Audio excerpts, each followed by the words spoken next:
Hey guys, welcome to the new mister in Hindi. इंसान अपने सपनों का घर खरीदने में आधी जिंदगी बिता देते हैं। बहुत से लोग तो ऐसे भी हैं जिन्हें अपने जीवन में छत नसीब नहीं होती।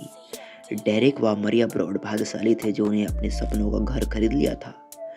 अमेरिका के न्यू जर्सी में स्थित एक पॉल लाख के वेस्टफील्ड में डेरेक ने 13,55,657 डॉलर में यह खरीदा।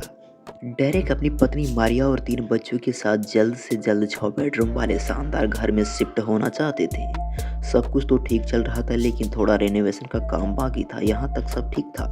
डेरेक उनके परिवार ने नए घर को लेकर काफी उत्साहित थे।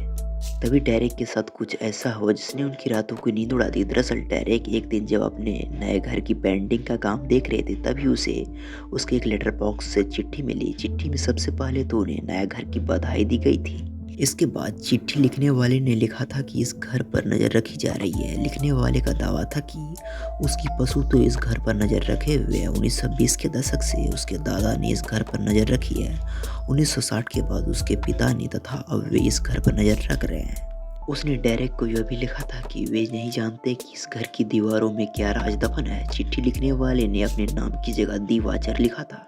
चिट्ठी को लेकर डेरेक ने पुलिस में शिकायत भी की थी लेकिन चिट्ठी को सिलसिला रुका नहीं। अब वे डेरेक को चिट्ठियों की धमकी मिलने लगी। चिट्ठी लिखने वाला खुद को उनका पड़ोसी बताता था तथा डेरेक और उनके परिवार से जुड़ी हर छोटी बड़ी जानकारी उसे पता था। वे डेरेक के बच्चों को यंग ब्लड कहकर संबोधित करता था तथा धमकी देते हुए उसने उसका खाल खरीदने को कहता था। इन चिट्ठियों को लेकर काफी छानबीन हुई। पड़ोसी से पूछताछ भी की गई और तो और डेरेक ने वाचर का पता लगाने के लिए एक रहस्यामी सीबीआई प्राइवेट जासूस तौर पर भी रखा लेकिन सबके कुछ फायदा ना हुआ। अंत में हार कर डेरेक को यह घर घाटे में बेचना पड़ा। 14 लाख से ज्यादा का घर उसने 9,69,000 में बेच दिया। बताइए दोस्तों, ऐसा हिस्ट्री जब हो सकता है तो आप चैनल को सब्सक्राइब क्यों नहीं कर सकते, कर लीजिए।